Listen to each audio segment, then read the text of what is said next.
নমস্কার বন্ধুরা, রাত্রির চ্যানেলে তোমাদের সবাইকে আরও একবার স্বাগতম। আজ তোমাদের সাথে একটা নতুন ধরনের রেসিপি নিয়ে হাজির হয়েছি। আজ চিকেনের সসেজ কারি বানিয়ে তোমাদের দেখাবো।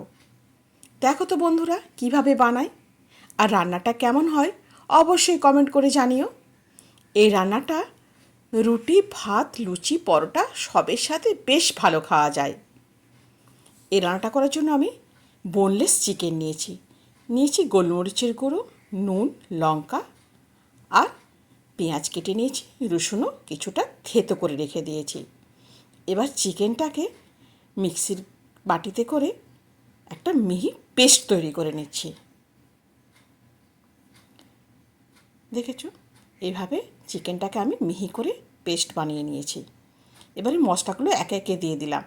নুন, লঙ্কার গুঁড়ো, গোলমরিচের গুঁড়ো আর দিয়ে দিলাম গরম মশলার গুঁড়ো আর রসুন বাটা আর কেটে রাখা দুটো পেঁয়াজ আর অল্প খানিক আদা, 1 চামচ সানফ্লাওয়ার তেল দিয়ে আর একটা ডিম দিয়ে খুব ভালোভাবে মাখিয়ে নিচ্ছি।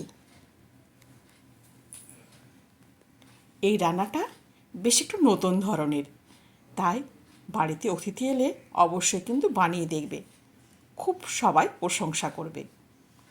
দেখো, এখানে কয়েকটা চামচ নিয়ে নিয়েছি সসেজটা বানানোর জন্য। এখানে কাঠ, প্লাস্টিক যে কোনো চামচ দিয়ে তোমরা এটা তৈরি করতে পারো। আর বাড়িতে আইসক্রিমের স্টিক থাকলে তো কথাই নেই। যেহেতু আমার বাড়িতে আইসক্রিমের স্টিক একদমই কম ছিল, সেই কারণে আমি যা ছিল হাতের কাছে তাই দিয়ে এই সসেজগুলো বানিয়ে নিলাম। এইভাবে প্রথমে গড়ে নিতে হবে এই চামচের পেছনের অংশটা দিয়ে। কড়াতে করে গরম জল করতে দিয়ে দিয়েছি। এবারে এই গরম জলে এইগুলোকে ফেলে মিনিট 5 ধরে ফুটিয়ে নেব।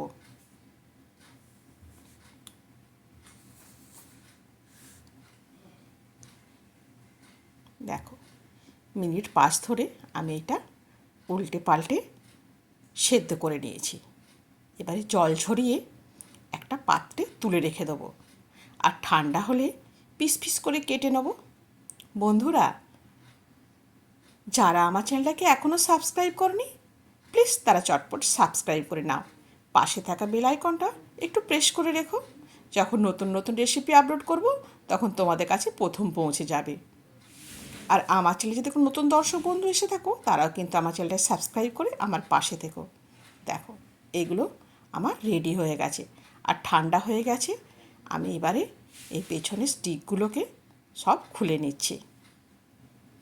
ঠান্ডা হলেই কিন্তু স্টিকগুলো খুলবে, নইলে ভেঙে যেতে পারে। কি সুন্দর হয়েছে, একটাও কিন্তু ভেঙে যাচ্ছে না। দেখেছো, শক্তও হয়েছে আর ভেঙেও যায়নি। তোমরা চাইলে এটা একটু স্টোর করেও রাখতে পারো। এভাবে আমি ছোটো ছোটো করে টুকরো টুকরো করে কেটে নিচ্ছি। আর এর কারি বানানোর জন্য একটা মশলারও জোগাড় করে নিচ্ছি। সমস্ত সসেজগুলোই আমার কাটা হয়ে গেছে। এবারে রসুন, পেঁয়াজ, আদা আর কাঁচা লঙ্কা এই মশলা দিয়ে কিন্তু আমি আজকে সসেজের কারিটা বানাবো। এই জন্য প্রথমে মিক্সির বাটিতে করে এই সমস্ত কিছুর একটা মিহি পেস্ট তৈরি করে নেব। আর সাথে আমি নিয়ে নিয়েছি টক দই আর কিছুটা গ্রেট করা কাজু। এই দুটো জিনিসকেও আমি বেটে রেখে দিয়েছি। প্রথমে সর্ষের তেলে গরম করে গোটা জিরে আর তেজপাতা দিয়ে দিলাম। যখন সুন্দর ফ্লেভার বেরিয়ে এলো তখন দিয়ে দিলাম বেটে রাখা মশলার পেস্টটাকে। এবার কষিয়ে নেবার পালা। মিনিট 5 ধরে নাড়াচাড়া করতে করতে মশলাটাকে আমি বেশ ভালোভাবে কষিয়ে নিচ্ছি। এবারে ধাপে ধাপে মশলাগুলো আরও দিয়ে দিচ্ছি। হলুদের গুঁড়ো, গরম মশলার গুঁড়ো, জিরের গুঁড়ো, লঙ্কার গুঁড়ো সমস্ত কিছু দিয়ে খুব ভালোভাবে কষিয়ে নেব। আর যে সসেজগুলো সেদ্ধ করেছিলাম সেই জলটা আমি রেখে দিয়েছি। এই রান্নার সময় ব্যবহার করব, অন্য কোনো জল আর দেবো না।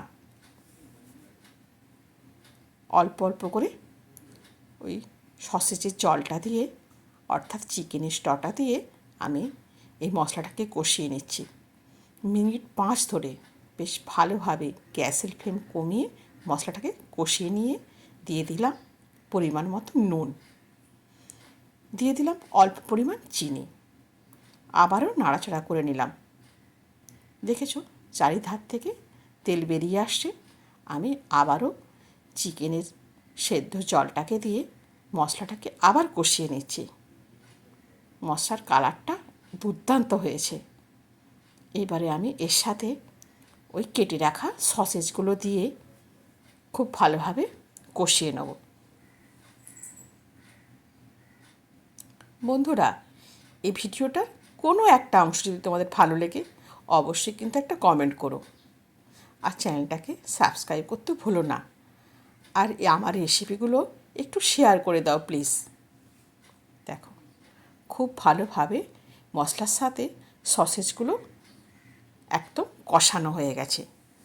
এবারে আমি দিয়ে দেবো ওই কাজু আর টক দই বাটাটাকে।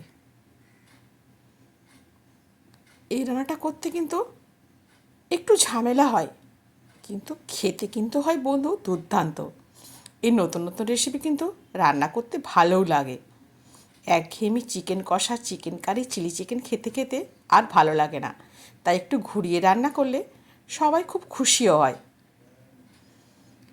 সমস্ত কিছুই কষানো হয়ে গেছে, বাকি যেটুকু ওই চিকেনের জল ছিল সেটাকে দিয়ে দিলাম।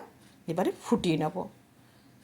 যে ফুটে উঠবে তখন আমি দিয়ে দিলাম অল্পখানি বাটার, আর দিয়ে দেবো অল্প পরিমাণ ধনেপাতার কুচি, আর অবশ্যই যেটা তোমাদের দিতে হবে কস্তুরি মেথি।